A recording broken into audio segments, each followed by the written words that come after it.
Assalamualaikum warahmatullahi wabarakatuh. Halo teman-teman semuanya. Di video kali ini kita akan belajar sama-sama bagaimana caranya mengecek ya jumlah saingan kita dalam seleksi kompetensi dasar di tes CPNS nantinya.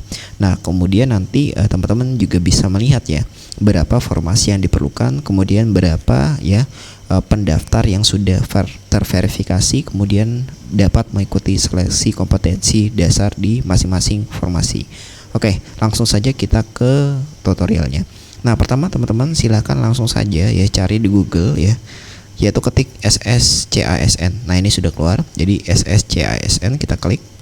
Nah, kemudian ya setelah itu kita tunggu beberapa saat, kemudian kita langsung saja klik halaman ya, halaman utamanya, yaitu SSCASN BKN. Jadi kita tidak perlu login di sini gitu. Jadi kita klik, kemudian tunggu beberapa saat ya. Nah, kita tidak perlu masuk ya, kita langsung saja scroll ke bawah ya. Itu juga berlaku untuk di handphone ya. Jadi kita langsung scroll saja di bawah. Nah, jadi di sini ya kita masukkan jenis pendidikan kita gitu ya, yang kita daftarkan ketika mendaftarkan akun itu sendiri ya. Jenjang pendidikannya apa ya? Misalnya saya mendaftar itu di S1 ya, S1 sarjana, maka saya klik S1 sarjana. Kemudian program studi saya misalnya pendidikan matematika. Nah, jadi kita cari. Nah, kalau pendidikan matematika maka teman-teman harus pilih pendidikan matematika. Beda ya pendidikan matematika dengan pendidikan matematika. Jadi harus dipilih yang sama persis ya. Nah, ini tersedia yaitu S1 pendidikan matematika. Nah, kemudian barulah kita cari instansinya. Nah, instansinya apa ya? Disesuaikan saja dengan instansi yang teman-teman lamar ya. Misalnya di sini saya pilih Kemenak ya, maka ketik saja kata kuncinya agama ya. Nah, maka nanti akan muncul Kementerian Agama. Nah, kemudian selanjutnya kita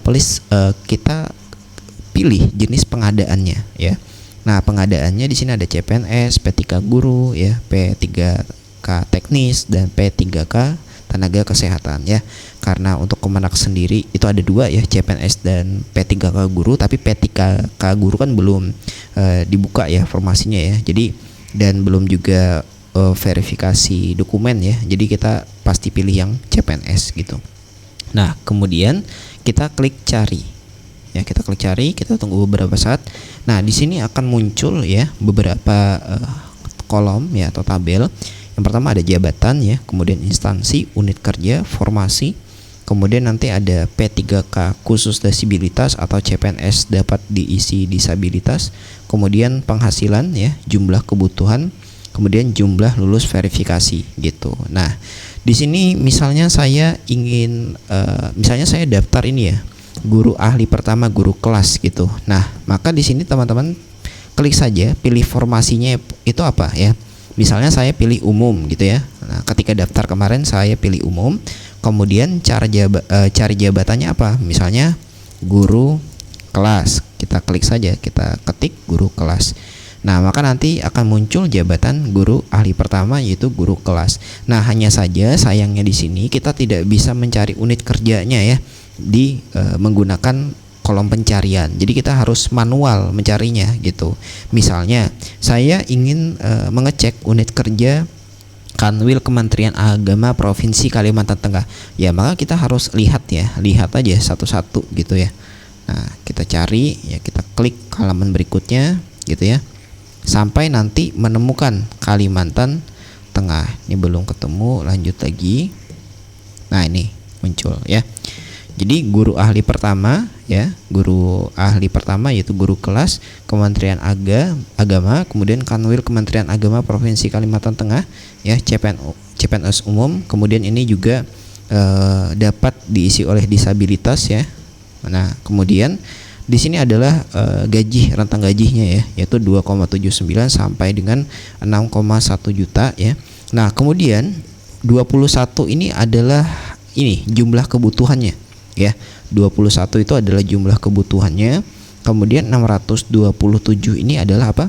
Adalah yang ya sudah lulus verifikasi berkas gitu. Jadi nanti teman-teman ya kalau misalnya sudah lulus verifikasi berkas, dokumennya sudah lulus ya, sudah mendapatkan kartu ujian, maka teman-teman pastinya akan bersaing dengan berapa? 626 orang, yang mana satu orang itu adalah diri Anda sendiri gitu.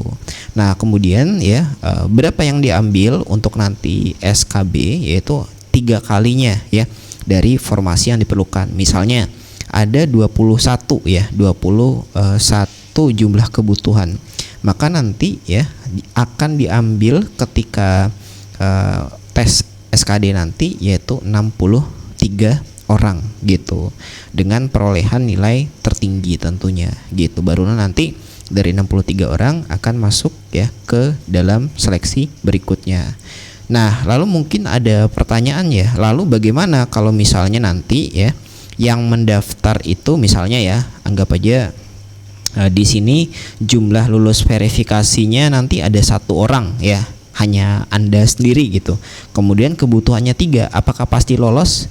Ya, syaratnya ya harus memenuhi ambang batas nilainya gitu ya. Jadi harus menyesuaikan dengan ambang batas nilainya gitu.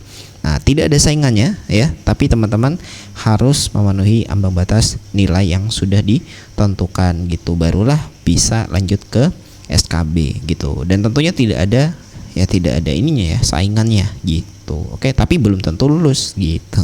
Nah, mungkin itu teman-teman sekalian ya. Silakan ya jika ada pertanyaan.